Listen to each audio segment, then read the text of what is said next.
One day we awake to discover we have never really left this place. So when I was told many years ago, you do not move in waking any more than you move in your bed and sleep. It's all a movement in mind. If you right now imagine you're on the north shore of Hawaii at Waimea Bay, under a palm tree, reading a book, you're there. It doesn't matter with the plane and the car. You're actually on the beach, literally. Now, the reason I bring up that as an idea or as an example is because I've been to Hawaii so many times. On my 14th trip to Hawaii, we got married in Kauai.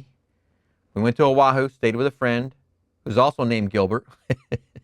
And then went to Kauai, got married, then came back to Oahu. All together, 14 days there for getting married there and honeymooning there.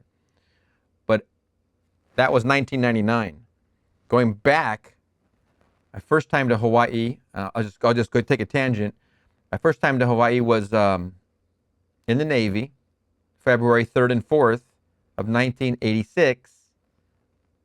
On a Navy ship, we stopped in there. My best friend who was stationed in Pearl Harbor, he was actually there, so I got to connect with him. We would go out and party and have fun for 2 days in Hawaii. That's all we had there, and then we took off, and we never returned there in the Navy again. Unfortunately, I went across the Pacific 4 times in the Navy, and we only stopped there one time, which was tragedy. Tragic to me. So I get out of the Navy in '88, November, and then from then forward, my sister and I would go to Hawaii because our brother worked for American Airlines, still does, as a matter of fact. And we would get the standby tickets out of LAX and go to Hawaii all the time. Well, when I was learning numerology and through my teacher in 1991, I was traveling to Hawaii maybe every 6 months. And one day I was sitting at Waimea Bay, right there on the beach, under the palm trees, and I was realizing all these things. I was learning about numerology and other metaphysical subjects through my teacher, and I had my book open. And I'll never forget the vividness, the clear moment of the moment that I was realizing what a palm tree was, and the resurrection quality of what a palm is, etc. All these metaphysical ideas swimming through me like a big vortex. And it's easy to imagine sitting there. So I bring that idea up continuously because it's easy for me. And then I see the Eddie Aikau has been, for the last couple of years in a row, it's been held there at Waimea Bay, and you see the tide coming in and the huge water coming in and washing up to the people. And, I know the spot. I know Sunset as well, and Rocky Point, where I had a buddy staying. And one time I called him at 5 a.m., said, "We'll see you this afternoon." He goes, "Yeah, right." Little did he know we were there by 2:30. It's just, it's easy to imagine. So my question, I bring all that up because I want to say to you this. I'm telling you of a past experience. But in actuality, how time works, this is a little commercial. We're going to get into time more. This is a commercial for it. How time works is, I'm telling you of what I quote unquote experienced in the past, when actually I'm creating it now. I'm creating Sunset Beach, Rocky Point, Waimea Bay. I'm creating that in this moment. You're only ever moving in mind is the facts, Jack. You might as well accept it. All time is right now, right here. This is how creative you are. You are amazingly creative. You can create anything you want right now, and it goes into the past, and it goes into the future, but it's only ever possible to create from right now. As Abdullah said to Neville, you've already gone to Barbados. He was so self-persuaded he was there. He pretty much didn't need to see him anymore because he was in Barbados. He's only seeing the echo, and I'm sure Abdullah understood that concept. This few sentences right here, God buried himself in us, and then we dream. And in our dream, we have the illusion of motion. and travel all over this vast, wonderful earth of ours. One day we awake to discover we have never really left this place.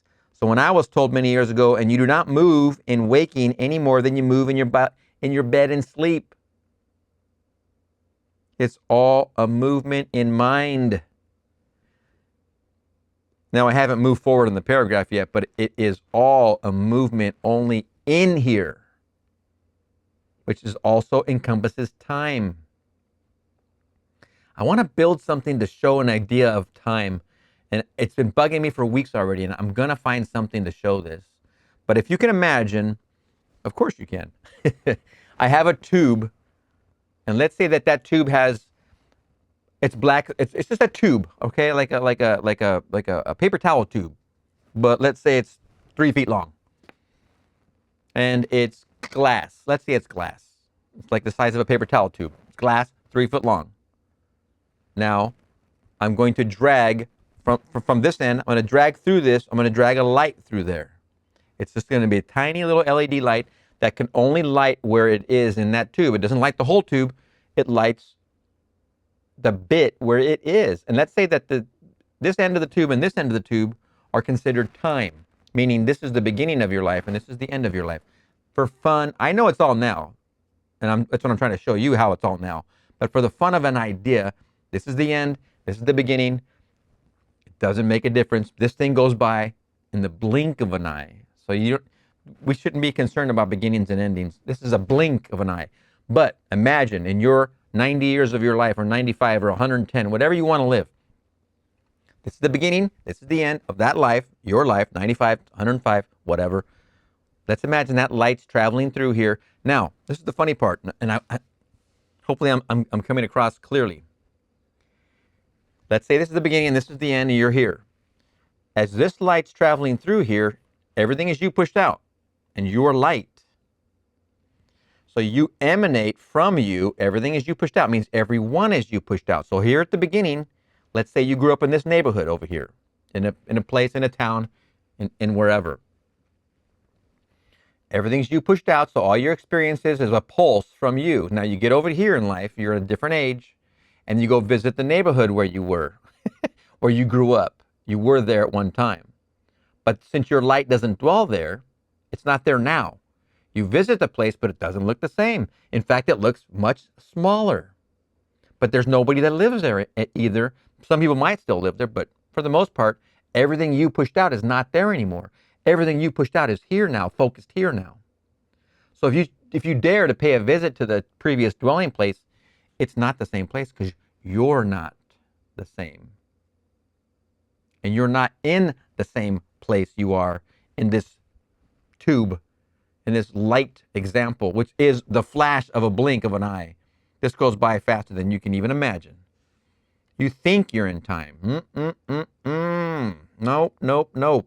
So, as that light's traveling along through this tube, you have the prerogative, the freedom, the privilege to see and have an attitude towards how this whole thing is. How do you want it to be? Do you want it to be fun? I learned this from a friend of mine, and I need to give him credit. It's my friend Rick, and he just texted only a few minutes ago. I might have mentioned this before, but we got out of boot camp. We went in the Navy together. I might have mentioned it, but I'll repeat it. When I went into boot camp and I got out, it was about several months, 5 months before him. I went in November. We all walked into the recruiter, 3 of us, one day in November. I went in on the 16th. Our other buddy Tony went in 10 days later. Then Rick came in May. We were in 84 going in, and then Rick went in May of 85. And I had been going to school in San Diego, so I was local, so I was able to see him graduate boot camp. Long story short, my idea of boot camp in my past, I didn't like it. I was like, man, that was tough. That wasn't easy, right? Whatever my attitude was. But when I talked to Rick about his experience in boot camp, he told me, man, boot camp was fun. And it struck me right between the eyes, and I thought to myself, wow, he's looking back on it as fun. So I immediately changed my attitude. I was like, I'm going to look at it as fun. I'm going to start focusing on all the fun things that actually happened in boot camp. Because it really is not easy. You have to bring up a lot of discipline to be able to go through it. So I started looking at it as a fun experience, and it changed my whole demeanor towards even being in the service because of what I learned him say that one time when he said that. And I told him that about a year ago. I told him, man, I learned a lot from you because it shapes all of this learning. Your attitude towards something makes the thing. So as you're traveling as a light through this 3-foot tube of time, and it's going to be in a blink, your attitude while you're in the beginning dictates what your experience is in the end. If you think, excuse me for going here, I know it's all now, but if you think as you're a youngster that old people are bad or evil or wrong, then guess what's going to happen when you reach that end of the tube? You're going to have those experiences because that's your attitude towards that. You have the freedom and the privilege and all of this other wonderful stuff to have any attitude you want in this whole thing called life. It's one tube and it's going to go by so fast. It's best if you have any, if you can, positive attitude regardless of your experiences. We all have experiences. I'm not going to start throwing my laundry on this right now. I'm just trying to show you that you have the freedom, no matter what your experiences have been, to have an attitude of fun, of adventure, of exploratory awesomeness. You can have that attitude at every point of that tube. 3-foot tube, your whole life, 100 years, let's just say for optimistic sake. You can have an attitude that, oh, I always have all my bills paid and I'm always wealthy, even though you don't have anything in your account right now. You can have that attitude that I've always had it all.